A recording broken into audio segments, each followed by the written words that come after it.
Good morning and welcome to the Foresight Solar Fund Limited 2024 Interim Results Investor Presentation. Throughout this recorded presentation, investors will be in listen-only mode. Questions are encouraged and they can be submitted at any time using the Q&A tab situated on the right-hand corner of your screen. Simply type in your questions and press send. The company may not be in a position to answer every question received during the meeting itself. However, the company can review all questions submitted today and publish responses where it is appropriate to do so. Before we begin, I would like to submit the following poll, and I would now like to hand you over to Managing Director, Ross Driver. Good morning to you. Good morning, thank you, and welcome everyone this morning to a run-through of our interim results.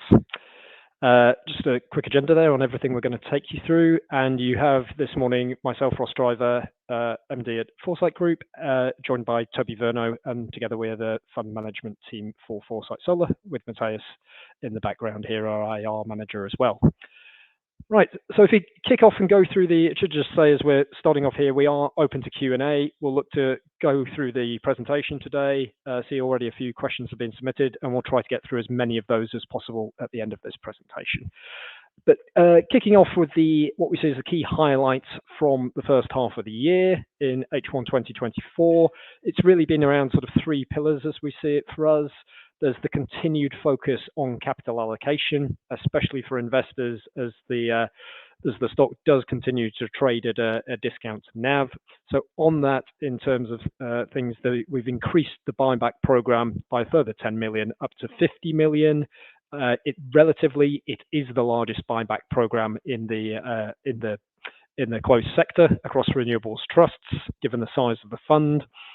And we're using that to provide liquidity and return money through to investors. On the divestment side, we are continuing to recycle capitals, sell assets, and look to also pay down the variable rate debt. And within the period in these results, we have now announced the plan to commence the sale of our Australian portfolio. It's something we've been thinking about and planning for a long time, actually, and now feels like the right time to move forward with that. We'll touch on that in a little bit more detail. But at the same time, whilst looking to navigate through these challenging markets and seeing a couple of questions around that, we'll try to address at the end. We're also very much thinking on around growth, because we are starting to tentatively see some tailwinds out there that can support the sector in terms of lowering bank rates. New government here in the UK with a renewables agenda and pricing moving in the right ways. So we've also got looking at future growth. We've got currently just under 1 gigawatts of proprietary development pipeline that's generally focused in Spain. We're also going to be looking to add to that and build out further in the UK as well. On the operational front, probably not lost on many of you here in the UK that it wasn't the greatest first quarter of the year in terms of weather. It was very wet, in fact, one of the wettest periods on record for the UK and the wettest half year in the history of the fund since we've been operating for about nearly going on 11 years now. That did have an impact, and poor weather does have an impact on performance for solar. Actually, you don't need the sunniest of days to be operating. They do operate under the usual standard sort of cloudy days and mild drizzle that we experience here in the UK, but it was a particularly poor quarter there for irradiation that we'll go on to talk about a little bit further. But notwithstanding that, I think it also goes to show the resilience of solar as an asset class, because despite the poor weather, not only in the UK, but also we got no respite in the other markets of Spain and Australia as well. We're only 6.5% behind budget for the year at 74.5 million. And I think the point to that is, if that's one of the worst periods that we've had on record, that's not really such a big result in the downside in revenues received there.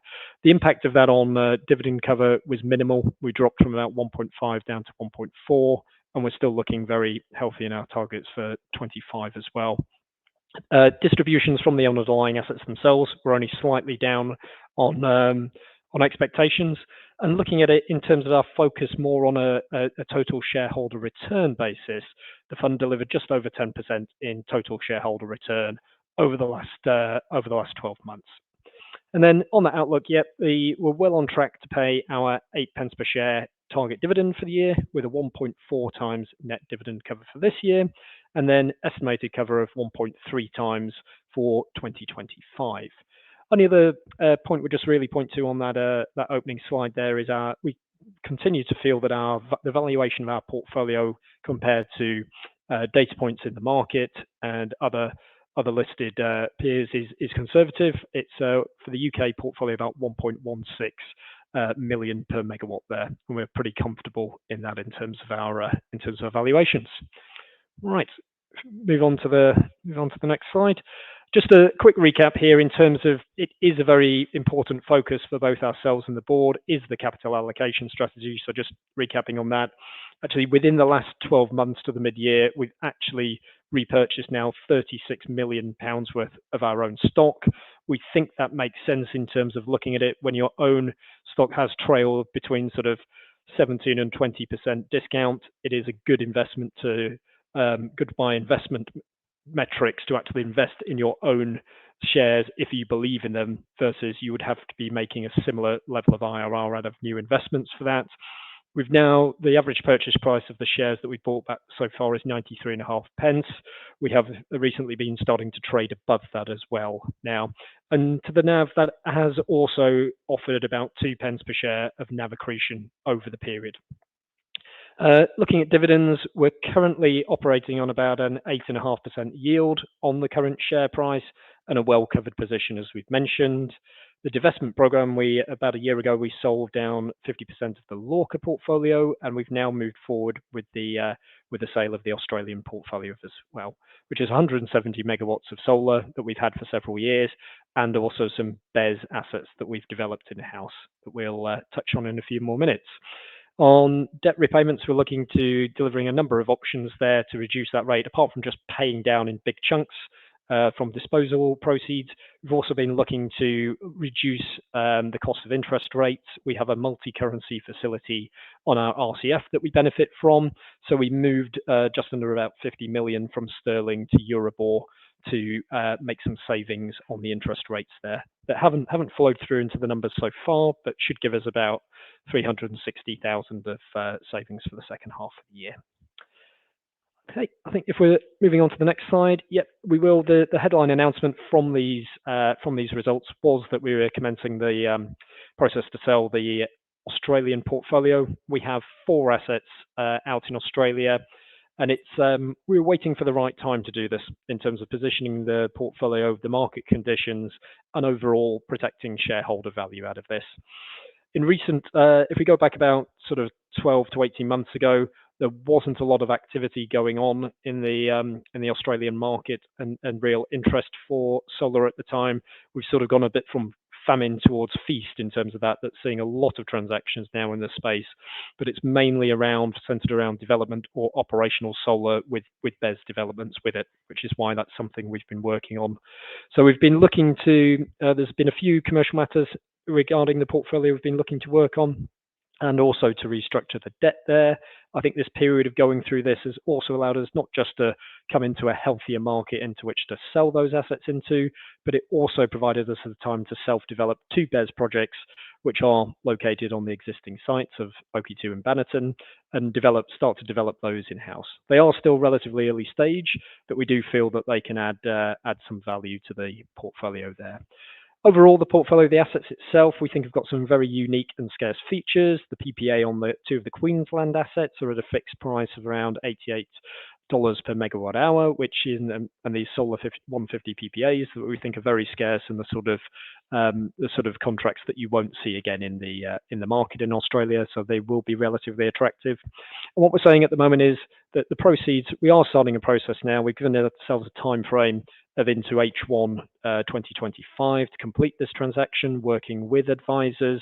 But proceeds from that sale are predominantly intended to pay down the revolving credit facility, and also the long-term debt will reduce as part of that as well, given the project level debt on the portfolio. And it does also, as well as just being a key part of our divestment program at the moment, it's also a strategic move from us now to refocus FORESIGHT Solar on the home market of the UK and other key European markets, such as Spain, in terms of where we're building a presence there. We jump over. I'll hand over to Toby to talk through the development pipeline. Brilliant. Thank you very much, Ross. And a very neat segue into the development strategy for FSFL. Following the sale of the Australian portfolio, the intention is to refocus on our core markets of UK and local European markets, primarily Spain in the first instance. And we are laying the foundations for future growth by investing in FSFL's proprietary development pipeline in our core markets. What this strategy involves is deploying relatively modest sums of capital into acquiring development pipelines and then funding the ongoing development of those projects under a co-development model, working with trusted local developers with which we have connections, both as Foresight Group as manager and also FSFL itself with existing projects in its portfolio.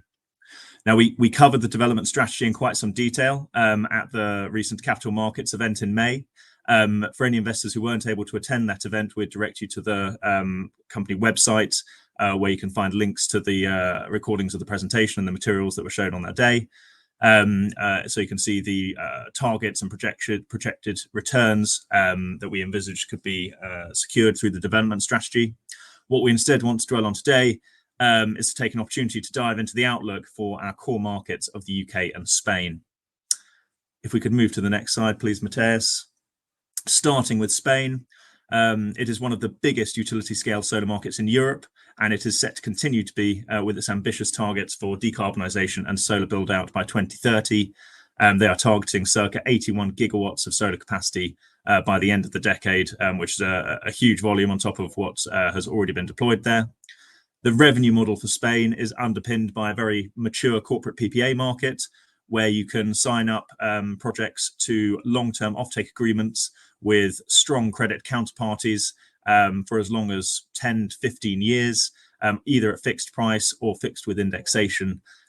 Foresight Solar already has a track record in securing such PPAs for our projects, and the case study really is that of Lorca, where we successfully realised 50% of our stake a little over a year ago, and that was having secured a long-term PPA and leveraged that with senior debt financing to optimize equity returns, and then selling into a partner, co-investment partner, at a very attractive exit multiple, and delivering a great return for our investors. This is a case study that we very much wish to replicate as we look to bring through our first pipeline of solar projects in Spain of 467 megawatts with our development partner Cuerva. Touching on battery storage in Spain, and it is a very exciting market. This is principally due to the fundamental drivers of high forecast levels of renewable penetration. So lots of wind and solar that will be generating a lot of energy when the sun is shining and the wind is blowing. But then combined with that, a diminishing resource of baseload generation, as they are committed to dialing down both nuclear and coal. And this means that there is a real necessity for storage in that market. And we have already taken our first steps into the Spanish BESS market by entering into a development framework agreement with Chelo and Iberia to develop 400 megawatts of standalone battery storage assets there. That remains our focus for the Spanish market, bringing through those existing development pipelines and then opportunistically adding to that, leveraging the network of the Foresight Madrid office. If we move now to the UK market, and this is the home market for the fund, and one that we continue to see as very, very attractive, as do many other developers. There's a very significant volume of development activity, both in solar and battery storage in the UK. And we think that this is supported by a long-standing, robust and relatively stable supportive regulatory framework for renewable developers and project operators. Our focus in the UK market is primarily on solar and the co-location model with BESS. We do hold currently a couple of battery storage projects, but we don't envisage adding to our standalone battery storage pipeline in the near term. We do believe that batteries will continue to play an important role in the UK market, but with current development pipeline standing almost 10 times in excess of National Grid's targets, we think that the near-term opportunity is quite saturated, and so our focus is primarily on the generation model. We believe that there's, with the new government coming in the UK, there is a sense of momentum in support for renewables. Ed Miliband has very early on grabbed headlines by consenting large-scale solar projects, expanding the CFD budget by 50%, and establishing, or at least rebranding, a number of public institutions to drive reform centrally. Whilst we'll reserve judgment on the latter until we see more details of actual policy as they come through later this year and into next, we do think that the expansion of the CFD budget was an incredibly positive step, and we would very much like to see further expansions of the CFD budget, particularly for solar, in future auctions. And we think that this is critical for the government to hit its target of trebling solar capacity by the end of the decade. As already mentioned, we think that the focus of FSFL for the UK will be development in solar and co-located storage. And that is what we are working to add to our proprietary development pipeline at this moment in time. You wouldn't mind going over to the next slide, Matthias, and I'll hand over to Ross to talk us through the NAV bridge. Yeah, so this was actually released a little while ago, but just to go back across the detail, I mean, the main drivers for the period, which has been a reduction on an overall NAV basis, has really been, as we say, actuals coming through for the period, which was really driven by the poor weather and outages across the portfolio there. The other point in terms of looking at the power prices, actually although they were falling in the first part of the period, Q1, have now reversed a 5-period downtrend in Q2 to start coming back up. So while over the entire period they have fallen, we have started to see those bottom out. And I think it's fair to say there probably is more risk to the upside in those power prices than the downside than there was at the start of this year. We were still, at the end of 2023, we were still dealing with power prices around about £100 megawatt hour. Those have come down now. It was a question of how far they were going to fall from those highs. And I think we're now trending back towards something that looks a bit more sustainable in the near term. Overall, again, going back to what levers have we been able to pull to try and arrest a lot of this fall in the NAV, the share buybacks have been able to increase again the pence per NAV by about 2 pence per share in terms of that. That's the main story for that period. Just diving in a little bit more in terms of valuations methodology. Inflation underpins a lot of our sort of inputs and costs here, especially the inflation to the subsidies such as the ROCs. So in the UK, we think we've got these are RPI figures. CPI will be slightly lower than this, but converging by 2031. So we do think that those inflation assumptions are fairly prudent for the time being. In terms of discount rates and what we're valuing our assets on, just a few things to mention there. There has been no change in the UK discount rate. We think those are fair given the transactions that we've seen take place in the market, what we as the wider FORESIGHT group have realised on assets in the last sort of 12 to 18 months. And if anything, hoping that we should be nearer the top of a rate cycle with the rates starting to come down, and they may see some upside in the future. I think I'll just add to that ourselves and the board are not rushing to reduce discount rates in here, and we'll wait for those valuations to be proven out. There was quite a drop in the Spanish discount rates by about 100 bips there, as you can see. That's mainly been driven by the fact that we've held our Spanish portfolio equivalent to the sale value of Lorca for over 6 months now. We're still confident that we could sell other assets in that market at the same price, but it's a case of moving it back to a DCF-based valuation instead of just holding at a sale price. And therefore, we've reflected what we think is actually a true discount rate for assets in that location. I think it's fair to say that Euribor is slightly lower than the base rate here in the UK at the moment, and it doesn't make sense to hammer those valuations if we know that we can sell assets at those pricings. On Australia, slight reduction there is really a bit of rebalancing between assets within the portfolio as well, and I think it's just fair to say that will continue to iterate as we get more details from that sale process throughout the rest of this year. Final other point was just around the pound per megawatt. You can see the evolution of the pound million per megawatt for the UK portfolio over the period. Just on to hand back to Toby. Thanks, Ross. So we're looking at production now for the global portfolio and what is ostensibly a weather report for the opening period. As Ross mentioned at the head of the call, it will come as a surprise to no one to hear that the first half of the year saw below budget irradiance and solar resource here in the UK. with one of the wettest periods since record began, and certainly one of the wettest in the fund's 10-year history. Within the UK, what you might be surprised to hear is that the UK production was just 4.3% below budget in spite of this very, very wet weather that we've had. This is testament really to both the dependability of solar generation, day follows night, as we like to say, but also FSFL's prudent budgeting when it comes to both our cash forecasts and our valuation. For context, we have disclosed both in the interim report and then also here on the slides the historic variance between actuals and budget for both solar irradiance and production. And I think what you can see is a fairly balanced performance versus a budget, with helpfully the majority of the periods coming above budget. Something we spoke about at the capital markets event, where we feel that our ability to operate the portfolio is amongst the best in class. And that comes through our positive production figures. Moving to Spain, and again, production was hampered by bad weather, but perhaps even more significantly was the phenomenon known as Calamar, which was Saharan dust being blown northwards. And we understand that in the first part of this year, this phenomenon was stronger, significantly stronger than it's been relative to the long-term average in recent years.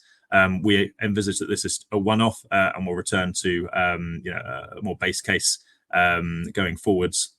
And then finally with Australia, some limited solar irradiance, but the bigger impacts came from curtailment in the form of economic curtailment, but also technical curtailment with some grid outages, most notably in the Victoria region, for network upgrades and repairs. That brought total production there 14% below budget. Moving to the next slide, please. We're now going to take a look at our power price position, power price hedging position for the next couple of years. And what can be seen in the chart is a relatively typical position for the fund with a 3-year outlook, where we are relatively well hedged in line with targeted levels both this year and next, and then gradually building that position of total contracted revenues through further price fixes and electricity price hedges in 2026 and onwards. What we would say is that we have been able to secure and continue to benefit from very attractive price fixes for both this year and next, and consumerally have hedged at higher levels than the historic long-term average for the fund, where we typically target total proportion of contracted revenues of circa 75%, and we're up in excess of 80% both this year and next. And we are gradually building the position in 2026. What we would say here is that we have seen a softening of power prices, or we would probably describe it as a stabilization relative to recent volatile markets post the invasion of Ukraine and the European energy crisis. And the outlook for electricity prices in the UK is much more in line with the long-term average that's remained, unchanged for quite a long time from the consultants that we subscribe to. What we are exploring in this period are opportunities to enhance the fund's ability to hedge its power price exposure, and are looking at a number of different avenues that we hope will increase liquidity to be able to manage our electricity sales price exposure further out, and also with greater liquidity in nearer periods as well. That's all we can say on that for now, but something that we hope will continue to support very robust dividend cover going forward. Just to reiterate, that dividend cover for this year, as supported by these very strong levels of contracted revenues, we are still expecting 1.4 times dividend cover by the end of the year. And looking into next, based on current assumptions, we're expecting at least 1.3 times dividend cover for 2025. Moving to the next slide, please. I'll have a very quick touch on the gearing position of the fund, as there is not much of material note to update on versus the full year. The total debt balance has reduced slightly, but this is through the regular repayment of debt under our fully amortizing long-term portfolio facilities, which are fixed in full with regards to interest rate and will be are on fully amortizing repayment schedules. With regards to our floating rate debt, the RCF, the balance remains largely the same at circa 75 million. However, as Ross mentioned earlier, we did do a currency conversion, redrawing circa £50 million into euros. and that is to take advantage of the spread between SONIA and Euribor, and a saving on interest on that portion of circa 150 bips, looking at forward rates in the market. And it also helpfully provides a natural hedge for the portfolio, where we have euro-denominated holdings, and means that we can hedge both our euro income and capital much more efficiently than done with financial instruments releasing collateral as a very balance sheet efficient transaction there. I'll hand back over to Ross now to talk through a slightly different topic on biodiversity net gain. Thanks, Toby. Yeah, this is just a bit of a insight into another area that we've been looking at a potential benefit to the fund. So the Environment Act from 2021 mandates all new infrastructure projects to deliver a minimum 10% biodiversity net gain. Those sort of projects that were unable to do that, and it's probably sort of things sort of in urban cities where it's harder to add that sort of biodiversity, will have to buy credits to compensate, creating a market here that's similar to carbon credits. Now, we've been working for several years with our partner, the Eden Project, to look at ways to enhance biodiversity across our portfolio anyway. I think looking at it, one, we feel it's the right thing that we should be doing as custodians of these sites. And the solar parks themselves, if you look around the edges, almost within them in terms of wildflowers, in terms of the hedgerows, in terms of the additional space, but also the ability for nature to thrive all over the solar park, have quite a bit of an opportunity there. So we've done some baselining. We're looking to push forward through our in-house asset management team, all kinds of initiatives on this anyway, to improve biodiversity across the portfolio and the 50 assets that we have here in the UK. As part of this, we've also conducted a baselining to give an idea of if we were able to utilize some of that to actually create these biodiversity credits, where some of the biggest uplifts from this in terms of units of those available could be, and we became effectively a bank of these credits to other developers. So the slide here from our report just gives an idea of around a number of those high yielding sites. There are numbers out there in terms of the sort of base numbers that government have given a steer for on this. It's still a few years off. We think it would be a sort of competitive market in terms of looking to price off that. So we're not subscribing too much value to it at the moment, but you could be coming through to saying that these credits could be worth into the tens of thousands of pounds each. So it's just to give it's something that we're following very closely, particularly with our asset management and sustainability team, in terms of how the fund is able to position itself well for this kind of opportunity going forwards. So then, just going back onto the outlook and the summary. So really, overall, I think we feel that the portfolio showed strong resilience throughout, especially what was the worst Q1 in recorded UK history, especially for the fund at the moment. Strong availability going into Q2, and the active power price hedging contributed to revenue for the period only being about 6.5% below budget. Continued very much the board and us as an investment manager are very well aligned in terms of the focus on capital allocation. So returning funds to shareholders between buybacks and the dividend program, and a strong focus on lowering those debt costs. We absolutely won't know. There will be at some point, and I can see one of the questions already that I'll touch on, there will be a tipping point at some point. So what we do want to make sure is that we've got optionality, as Toby was saying, with pipeline assets coming through and being developed. It may be at the time that the first ones come out. Maybe we don't have clear access to capital to build those out, but we could always sell those project rights into markets where we know that there is interest for them and recycle that capital back in. But I think we're hoping with some tailwinds, we're moving in the right direction here. And what we want to have when markets switch is the ability to have good, solid projects to invest in that we've developed early and offer good accretive yields to investors. And then just touching on that, trying to be a bit, there's a lot of still gloom and doom being talked around the economy that hopefully will start to change before too long. But we're saying we're starting to see first interest rate cuts in the UK and Europe over the summer. We've seen a big 50 bip cut by the Fed. The Bank of England's not followed along yet, but probably isn't far off it, again, with another before the end of the year. The power prices have started to stabilize following that shock of the invasion of Ukraine. And I think I would say that the support for renewables, the strong support from the new government in the UK, to push forward the agenda of more build out of renewable energy capacity and increasing the CFD budget by 50%, pushing forward a number of big UK solar projects has shown a direction of travel for the new government. So we'll leave it there, and then we're happy to jump in to see there's a few questions being posted there. So happy to jump into those. That's great, Ross. Toby, thank you very much indeed for your presentation. Ladies and gentlemen, please do continue to submit your questions using the Q&A tab situated in the top right corner of your screen. While the company take a few moments to review those questions submitted today, I would like to remind you that a recording of this presentation, along with a copy of the slides and the published Q&A, can be accessed via your investor dashboard. The company would now like to submit the following poll. Your participation would be appreciated. Ross, Toby, as you can see, we have received a number of questions throughout today's presentation. And if I may now hand back to you and kindly ask you to read out the questions where appropriate to do so, and I'll pick up from you both at the end.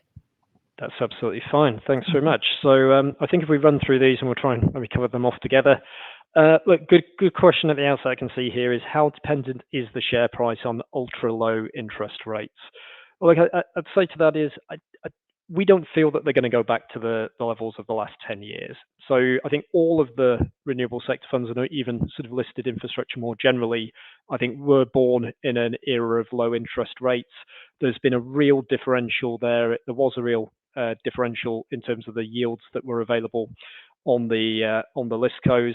All funds were pretty much seen as yieldcos there between what they were offering of say around 4 to 6%, and then gilt rates that were effectively negative. That's why no investors were investing in gilts for the last decade. That's sort of fundamentally changed. We had the steepest hike here in UK, US, other key markets in over 40 years. When you go back really to the oil crisis of the 70s and lingering into the 80s to see a move of that. So it has been a serious shift in the policy there. We're starting to see that recover. We don't feel that the interest rates need to come down to near zero again in order for the whole entire asset class to become attractive again, but there needs to be enough of a differential there. I think in our view, we may see rates moderating to say between 3 and 4% over the next sort of 18 to 24 months. And we think we are starting to see investors coming back into the markets, but it's a key reason why we're saying actually now we don't want to just rely on being a yieldco and an income fund at all. We're also looking at that ability to offer a modest level of NAV growth, and a growth element has to be a key part of this, which is why we're investing earlier stage in development assets to bring that through. So in short answer to that is doesn't have to go all the way down to sort of near zero rates, but given everything else we're pulling in, clearly a reduction and moderation in those rates to come down over the sort of in the coming period, I think will assist in terms of that. Just running through the others, we've got a question here about our expected dividend cover for 2025 of 1.3 times. What dividend are we assuming for that? Well, we do like to give out dividend cover. We are not giving forward dividend guidance on that. I think all I'll say is that we have increased our dividend by about 6% on average over the last, both the last couple of years. We're not going to be probably doing bumper inflation busting dividend increases this time round, but it is a progressive dividend and we will expect it to increase for the next year as well. But we don't give out specific dividend guidance on that. It's probably quite easy for analysts to back solve what that is though. Then a few words about the impetus for selling the Australian portfolio. How does it compare with European markets? Was the diversification not useful? Well, look, we do very much still believe in diversification for the fund. We do want to. UK is our home market, and we hope will continue to be the main market for the fund, and we want to do more in the UK. We also feel very strongly about Spain, and there's other European markets as well. I think if we look at it in terms of Australia, it's just become more non-core to the fund. I think it hasn't been without its challenges, that's granted. It is a good market. I think it's there's going to be a lot of change there over the forthcoming years, but then it could truly become a renewable energy superpower. This is a strategic fund. I think it comes down to the fact as opposed to sort of waiting out for that and looking to put more money into Australia, we see actually better opportunities nearer to home. So I think the opportunity to divest of that portfolio, pay down the debt now, and recycle capital in the future to the UK, Spain, and potentially other sort of well-developed European markets is attractive for us, and that's the sort of strategic move. We've then got a couple of just to add to that, yeah. So I think we definitely see a huge opportunity for further development in the UK and Spain. And again, we have very strong networks both as manager and with the operational portfolio of the fund. So the opportunity at this point in the rate cycle to divest of Australia and recycle that capital into acquiring further development exposure in the UK and Spain, we see as being a really great use of capital to help drive growth for the future. Yep. We've got a couple of questions about the UK BES market in terms of operational expectations over the last 12 to 18 months. I think it's no secret that it's been a difficult market for UK BES, not just the fall in the revenues, but also the sort of skipping of BES assets in the queue that's now being looked to address. I think one of the things we've asked, how confident are you of generating expected returns going forward? We've got our first BES asset that's due to come into operations in sort of early next year. The main reason, I think, long term, we still see the benefits in BES in the UK. I think, if anything, so far though, there's been quite a lot of oversupply in terms of there that is also putting pressure on the prices. So we'll probably take a pause in developing new assets for now in the UK BES space. But in terms of being able to complete on the ones that we've already got, we're happy to take those forward. And I think we would say is that we think the returns are still there, and if anything, the revenues could be picking up in the next year or so. Toby, I don't know whether you've got anything you want to add on that, or we've also got a question there specifically about other technologies for BES, including vanadium flow as well. Well, we're just on the returns point, so I guess just to touch on generation, so solar generation in the UK and returns going forwards. We've got a good confidence in the outlook there, as we have done to date in terms of our valuation methodology and cash flow forecasting. We subscribe to a number of market-leading advisors, and we think that as we and we also very actively monitor the power markets themselves. As we are leaving a period of extreme volatility in power prices, we think that the outlook for electricity price is much more stable going forwards. There continues to be a bit of a balance and pulling opposing forces between sort of headlines with geopolitical tensions, but also fundamentals with very healthy levels of gas storage across UK and Europe. But relative stability in terms of electricity price outlook, albeit with some peaks on an intraday basis. Then looking at different battery storage technologies, it's a very fast evolving space. A number of different, there's a vanadium flow battery that's referenced in the question. We're also seeing sodium batteries being developed. There's already utility scale applications for those elsewhere in Europe. What I would say is that different battery technologies lend themselves to different scenarios, depending on how long energy is being stored for, how regular batteries are being cycled, etc. I would also say that within the lithium space, given the scale that's been achieved globally, there continues to be a lot of innovation there. Just in the last couple of weeks, we've seen a doubling yet again of the power density that's achievable with lithium batteries, leading to further cost efficiencies and even greater economies that have been generated by the high scale at which utility scale lithium batteries have been rolled out globally. So we are not wedded to any one particular technology, but we will continue as a house and as FSFL to review what is coming to the market. Yep, that's great. Just running through the other questions, I think we should be able to get through most of these. Comment on discount to NAV, how you expect that to evolve. I think sort of slightly linked to NAV appears to have been reducing year on year, and when would you expect that to be reversed? I think if we look at the discount to NAV, I think the two biggest drivers in this that have been the swings are one, I would say, is the hike in the base rates, because all of a sudden that's affected asset prices globally, and so I think the view on that, one thing that will help, and we are actually seeing this. I mean, we track the discount clearly to NAV of our share price and also all the peer group as well. I think we have seen those discounts start to reduce a bit as there has been an indication of rate cuts. Obviously, we're looking at everything that we can do relative to the peer group to stay at the forefront of that, including the buybacks, paying down debt, and other things. But the other side of it, I think, has been what has pumped up the NAVs to an extent, and it depends on your valuation methodology, has been the power prices, which surged to absolute highs over the last couple of years. And as we mentioned before, we think they're really starting to normalize. So short of any other sort of major crises, such as the Russia-Ukraine conflict and others that are affecting the gas price there, we see that as a more normalized basis for the NAVs going forward. So I think we have these big shocks that come through.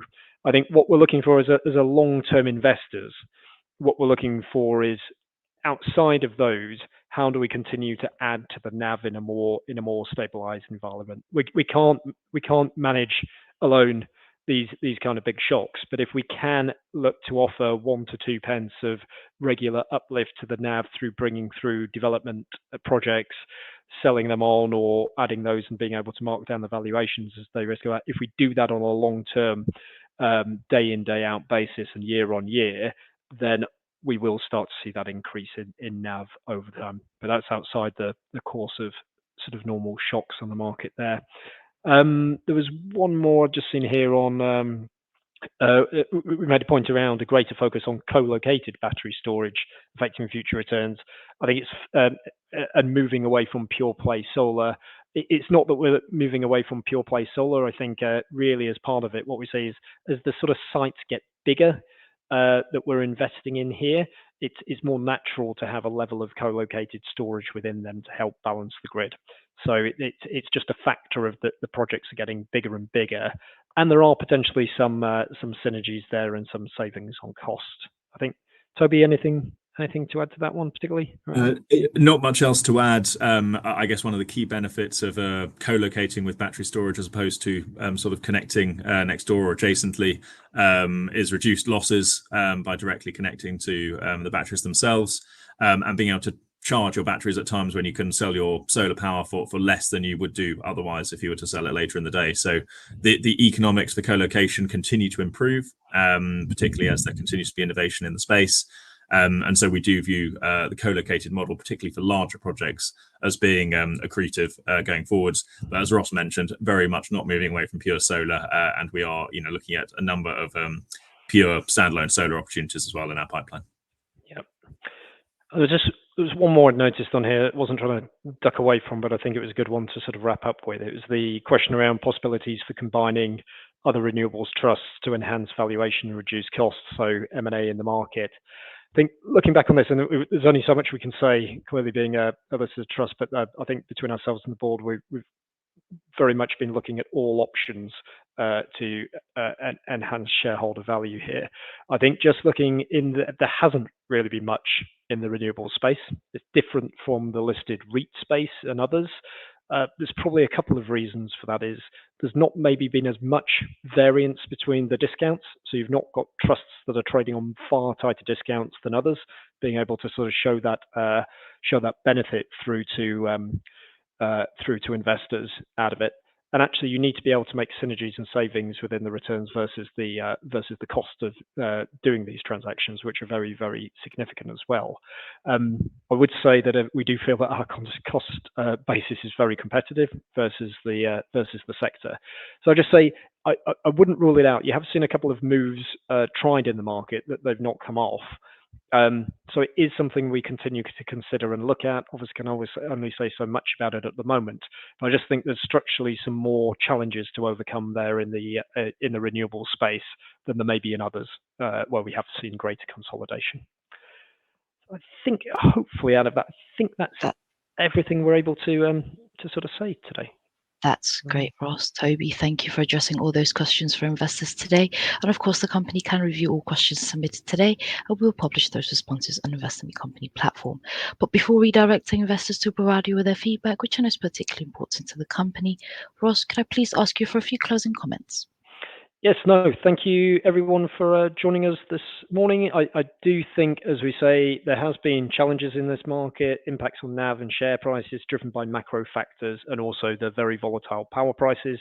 I think the key thing to take away to that is we don't want to sound like doom and gloom coming through this. We do see some tailwinds coming out in the sector. There's lots of initiatives that we're working on here, and we look forward to sort of sharing those with you as we move forward, and you also being able to see some of those coming through in the hopefully reflected in the share price as well. Thank you very much. Fantastic, Ross. Toby, thank you once again for updating investors today. Could I please ask investors not to close this session, as you will now be automatically redirected to provide your feedback in order that the board can better understand your views and expectations.